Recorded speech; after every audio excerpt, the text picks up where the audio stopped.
Jinping का गुरूर उतारने समंदर में गरज रहा भारत। चारों ओर की घेराबंदी से ड्रैगन की बंद हो गई आवाज। क्वाड के भयानक एक्शन से सदमे में आया चीन। दोस्तों, लंबे समय से बॉर्डर पर भारत के खिलाफ सेना तैनात किए बैठे चीन के रवैये में अचानक बदलाव देखने को मिला है। इस बदलाव की वजह ये नहीं है कि चीन को अपने आप अकल आ गई है, बल्कि इसके पीछे भारत की रणनीतिक ताकत है। भारत ने चीन को जिस तरह से चारों तरफ से घेरने का काम किया है, उससे जिनपिंग की नींद हराम हो गई है। उसे अपनी बर्बादी साफ नजर आने लगी है। दुनिया के कई देश क्वाड को हल्के में ले रहे थे।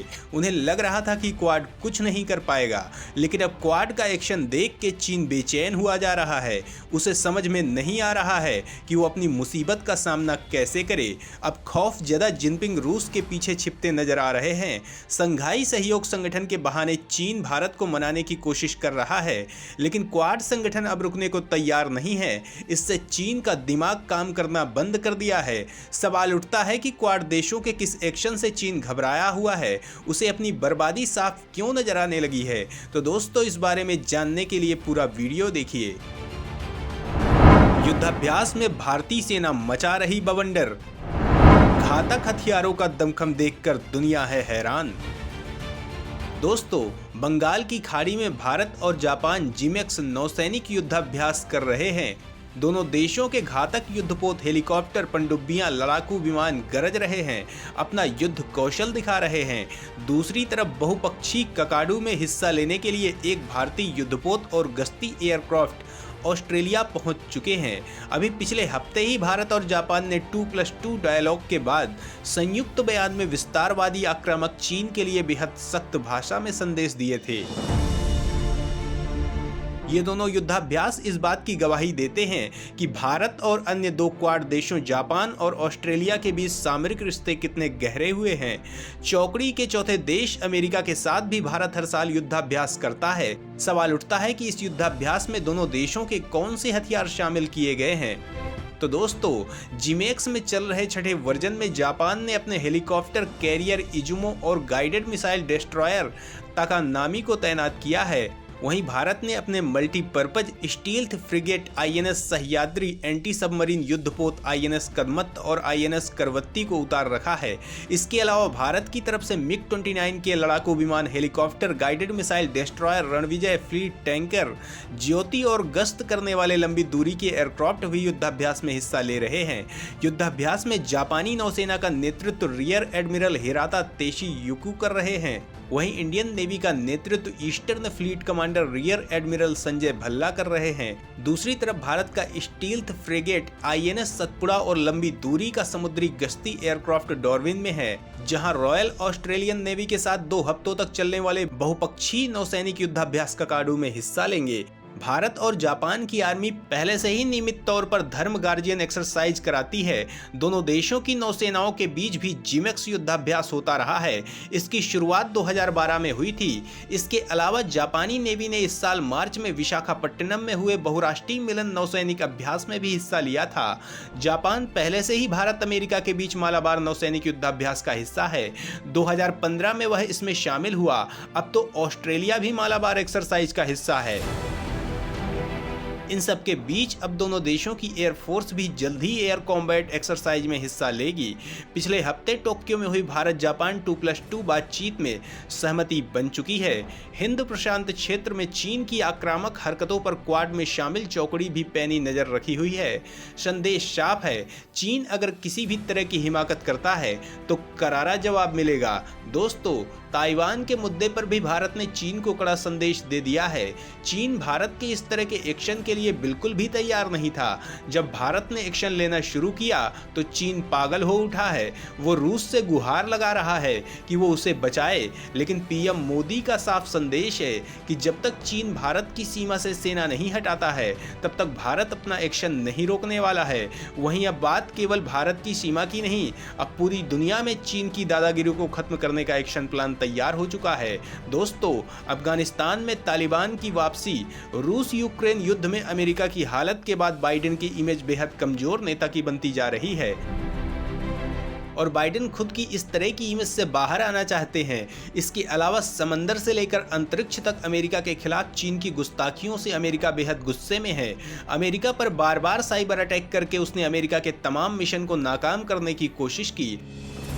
वहीं कोरोना के मामले में भी चीन पर यह आरोप लगा था कि कोरोना वायरस चीन ने अमेरिकी अर्थव्यवस्था को बर्बाद करने के लिए बनाया था। वहीं दक्षिण चीन सागर में भी अमेरिका चीन के बीच तनाव बना हुआ है। इससे खफा अमेरिका चीन को सबक सिखाने का कोई भी मौका खोना नहीं चाहता।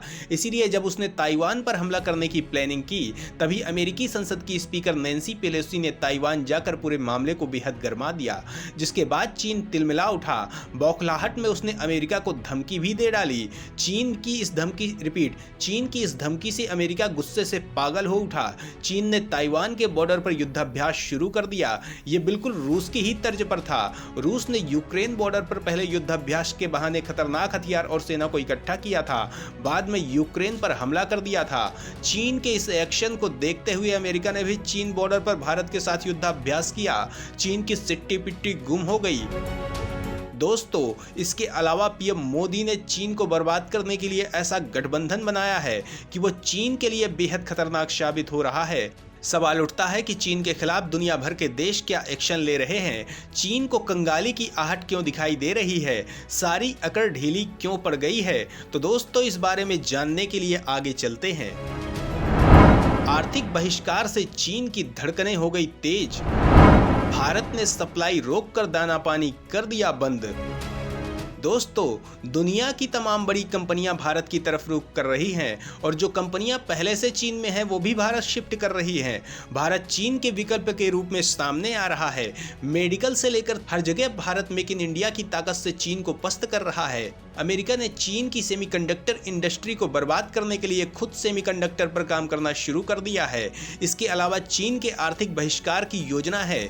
चीन के विकल्प तैयार किए जा रहे हैं। आर्थिक बहिष्कार की धमक से चीन घबरा गया है। वो जान गया है कि भारत की रणनीति क्या है। दोस्तों, अगर भारत नहीं रुका तो चीन अपनी सेना को सैलरी भी नहीं दे पाएगा। इधर भारत चीनी सामानों और ऐप पर प्रतिबंध लगाता जा रहा है, वहीं उसने चीन को टूटे चावल की सप्लाई भी बंद कर दी है। अब बेचारा चीन पहले से कोरोना से बेहाल है।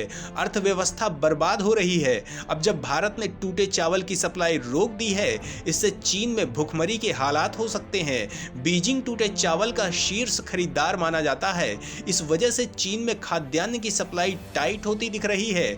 चीन में टूटे चावल का इस्तेमाल मुख्य रूप से नूडल्स, शराब और पशुओं के लिए बनाए जाने वाले चारे के लिए किया जाता है। भारत अफ्रीका के कुछ देशों को भी टूटे चावल का निर्यात करता है, लेकिन पड़ोसी चीन इसका सबसे बड़ा खरीदार है। सरकार ने गैर बासमती चावल के निर्यात पर 20% एक्सपोर्ट ड्यूटी लगाने का फैसला लिया है। साथ ही घरेलू उपलब्धता बढ़ाने के लिए टूटे चावल के निर्यात को प्रतिबंधित कर दिया गया है। भारत के कुल चावल निर्यात में लगभग 60% हिस्सेदारी टूटे चावल की है। भारत दुनिया का सबसे बड़ा चावल निर्यातक है। ग्लोबल चावल व्यापार में इसकी 40% हिस्सेदारी है। भारत 150 से अधिक देशों को चावल का निर्यात करता है। इसके अलावा मेक इन इंडिया के तहत बने भारतीय हथियारों का जलवा भी चीन देख ही रहा है। आप सोच रहे होंगे कि भारत के किन मेक इन इंडिया हथियारों से चीन घबरा रहा है। तो दोस्तों, अगले 5 सालों में भारत करीब 130 अरब डॉलर के हथियार और रक्षा उपकरण खरीद सकता है। सरकार की कोशिश है कि भारतीय कंपनियां उच्च गुणवत्ता वाले हथियार बनाने की क्षमता प्राप्त करें और सरकार उनसे ही हथियार खरीदे। मेक इन इंडिया अभियान के तहत भारत सैन्य हथियार बनाने में आत्मनिर्भरता की तरफ तेजी से बढ़ रहा है। इसी का नतीजा है कि दुनिया की टॉप 100 कंपनियों में भारत की 3 कंपनियों ने जगह बनाई है। Swedish think tank Stockholm International Peace Research Institute की रिपोर्ट के अनुसार Hindustan Aeronautics Limited, Bharat Electronics Limited और इंडियन ऑर्डिनेंस फैक्ट्रीज को टॉप 100 कंपनीज में शामिल किया गया है। भारत को अब तक दुनिया के रक्षा उपकरणों के सबसे बड़े आयातक देश के तौर पर जाना जाता था।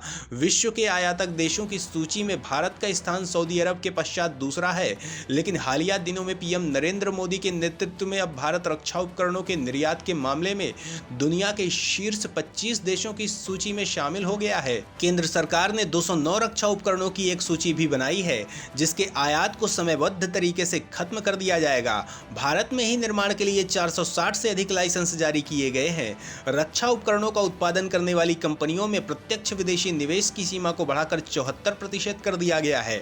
इसके साथ ही सरकारी रक्षा कंपनियों को वित्तीय 2023 तक अपने कुल राजस्व का 25% हिस्सा निर्यात के माध्यम से प्राप्त करने का लक्ष्य निर्धारित किया गया है। ब्रह्मोस मिसाइल, तेजस फाइटर जेट, INS विक्रांत, स्वदेशी अर्जुन टैंक, बराक 8 जैसी मिसाइलें दुनिया को भारत की ताकत से परिचय करवा रही हैं। दोस्तों, चीन को समझ में आ गया है कि भारत जिस तरह के रणनीतिक तीर उस पर चला रहा है, उसका कोई जवाब उसके पास नहीं है और उसकी बर्बादी तय है। वो अगर जरा भी कमजोर होता है तो सुपर पावर उसे रौंदने में कसर नहीं छोड़ेगा। इसीलिए उसकी अकड़ ढीली पड़ने लगी है। तो दोस्तों, भारत की इन रणनीतियों पर आप क्या कहना चाहेंगे? हमें जरूर बताएं।